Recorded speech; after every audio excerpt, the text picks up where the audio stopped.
Humans have a special path of circulation when we're in the uterus and we're still forming, called fetal circulation, and that's how our blood circulates throughout the body until we're born.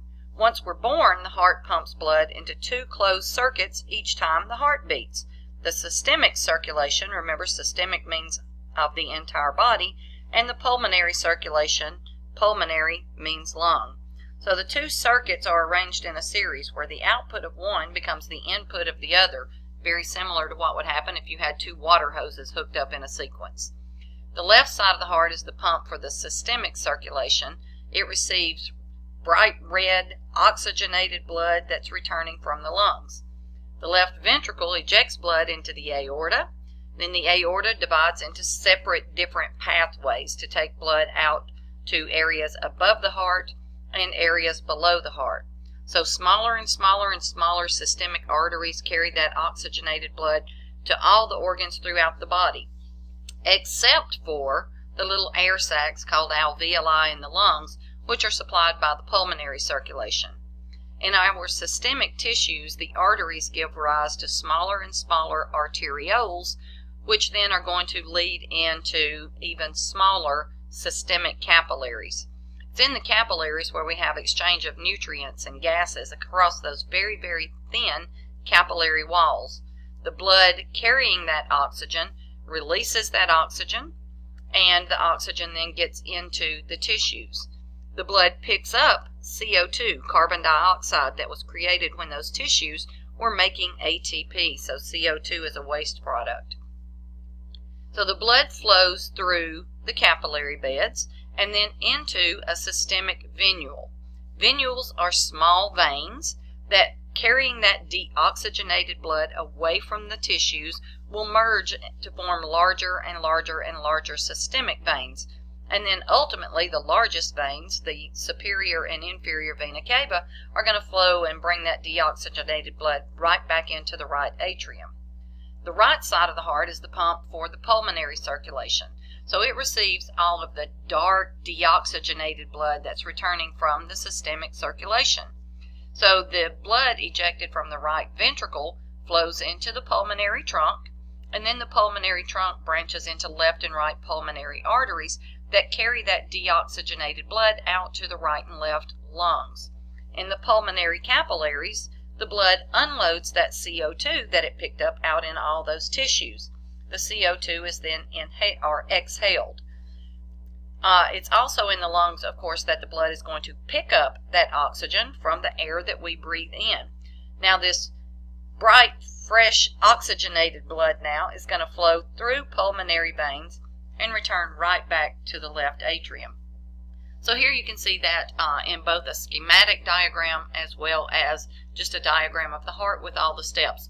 So number one, the oxygenated blood in the right atrium flows through the tricuspid valve into the right ventricle, then through the pulmonary valve into the pulmonary trunks and out into the left and right pulmonary arteries to the lungs. Once we are in the pulmonary arteries, then smaller and smaller and smaller arterioles to the pulmonary capillaries, where we drop off CO2 and pick up oxygen. That oxygenated blood then is going to return through pulmonary veins. So here you see the left pulmonary veins and the right pulmonary veins, dumping that oxygenated blood into the left atrium, through the bicuspid valve into the left ventricle. The left ventricle contracts and sends blood through the aortic valve into the aorta, and then branches will take blood to the head and the upper limbs, or the descending aorta will take that blood down to systemic vessels in the lower part of the body. Once that blood gets out to those capillaries, whether it's above the head or above the heart or below the heart, we have the gas exchange again. So the blood loses the oxygen, picks up that CO2, and then brings that deoxygenated blood back through the three vessels into the right atrium, and the circuit continues. So as we saw in the previous slide, that we constantly have the heart filled with blood going to and from the lungs and to and from the body, but nutrients can't diffuse from that blood out to all the layers of the myocardium that make up the heart wall. Now remember, myocardium is muscle, So it also has to have oxygen and nutrients in order to perform its metabolic function, primarily that contraction that we've got to have, right? So for that reason, the myocardium has its own network of blood vessels called the coronary or cardiac circulation.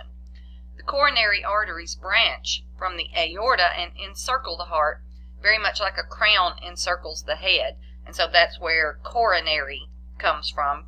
Coron, C-O-R-O-N, means crown. So while the heart is contracting, little blood flows through the coronary arteries because they're being squeezed shut. But when the heart relaxes, the pressure of the blood in the aorta is going to push that blood out through those coronary arteries and then out into capillaries where oxygen and nutrients can be delivered, and then into coronary veins to return it back to the right atrium. So let's look at some of the important coronary arteries and veins, and we'll begin with the two primary coronary arteries, the right and left coronary arteries. Here you have the right coronary artery, here you have the left coronary artery, here you have the anterior interventricular artery and the circumflex artery. Those are both branches of the left coronary artery. Circumflex refers to around, and anterior interventricular in the front between the ventricles. Here you have the right coronary artery, and a margin is an edge, right? The margin of your paper. So here is your marginal artery, which is a branch of the right coronary artery.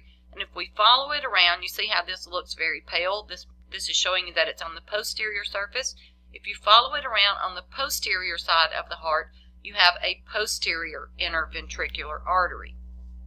So the left coronary artery passes inferior to that auricle and divides into those two branches we just saw, the anterior interventricular and the circumflex. The anterior interventricular is sometimes called the left anterior descending, or LAD. So it is found there in the interventricular sulcus and supplies oxygenated blood to the walls of both ventricles.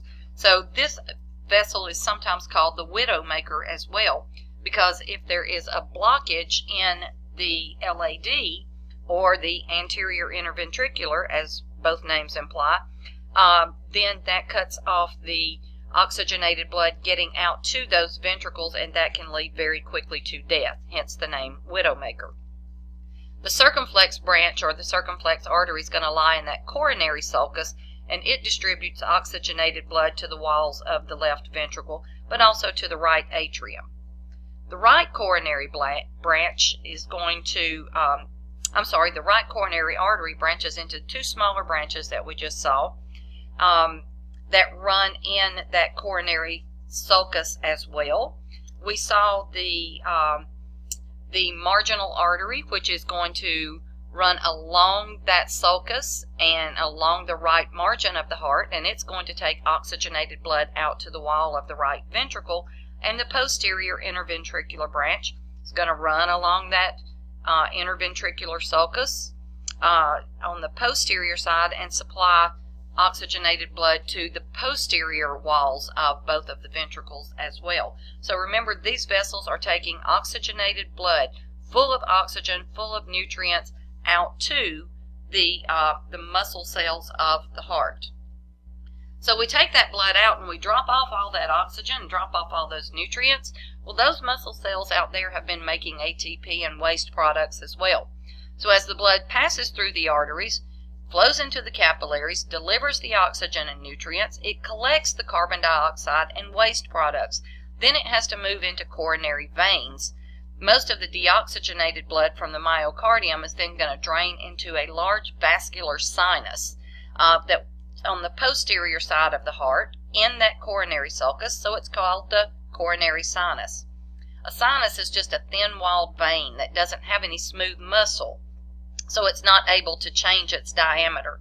So that deoxygenated blood in the coronary sinus empties back into the right atrium, just as we saw with the inferior and superior vena cava delivering deoxygenated blood right back into that right atrium. So the main veins that are going to carry blood back into the coronary sinus are the great cardiac vein, which is located here in the anterior interventricular septum, okay, or the interventricular sulcus there at the septum. So it's going to pick up the blood from the right and left ventricles and part of the left atrium. The middle cardiac vein is in the posterior interventricular septum, or in the sulcus, which marks the septum, and that's going to pick up deoxygenated blood from the left and right ventricles. The small cardiac vein is going to run by the marginal artery and also in that coronary sulcus, and that is going to drain the right atrium and the right ventricle. And then there are even smaller anterior cardiac veins, which will help to drain some additional blood from the right ventricle, and those usually open right into the right atrium as well. But because they're not one of the major carriers of that deoxygenated blood back to the right atrium, we typically just say that the three major pathways for getting that blood back are the coronary sinus, the inferior vena cava, and the superior vena cava. So let's talk just a little bit about these coronary vessels that are so critical to delivering oxygenated blood and nutrients out to the myocardium of the heart. So partial obstruction of that blood flow in any of the coronary arteries can cause myocardial ischemia. Ischemia means to obstruct, and emia of the blood. Anytime you see EMIA, you think of the blood. Okay, so this is a condition where there's reduced blood flow to the myocardium. This is usually going to lead to conditions called hypoxia or reduced oxygen supply, and this can weaken cardiac muscle cells without killing them. Angina pectoris literally means strangled chest. So it's a severe pain that's usually accompanied by accompanies that myocardial ischemia. Sufferers tend to describe this as a tightness or squeezing sensation, like the chest is in a vice and just being squeezed continuously. The pain associated with this often has referred pain into the neck, the chin, and sometimes down the left arm as well. Complete obstruction of blood flow in a coronary artery can result in a myocardial infarction, what we commonly call a heart attack. Infarct means the death of tissue in a certain area because of the lack or the interrupted blood supply. Because the heart tissue distal or beyond the obstruction is going to die, it's usually replaced, or almost always replaced, by non-contractile scar tissue. So the cardiac muscle then loses some of its strength. Depending on the size and the location of the infarct or dead area, the infarction can disrupt the conduction system of the heart and could cause sudden death by triggering ventricular fibrillation. The treatment of a myocardial infarction can sometimes involve an injection of a thrombolytic or clot-dissolving agent such as TPA or streptokinase, or heparin, usually in addition to that. And of course we know that heparin is an anticoagulant. Something else that can be done is to perform a coronary angioplasty or a coronary artery bypass, and we'll look at these as we move a little bit further into this discussion when we look at disorders associated with the heart.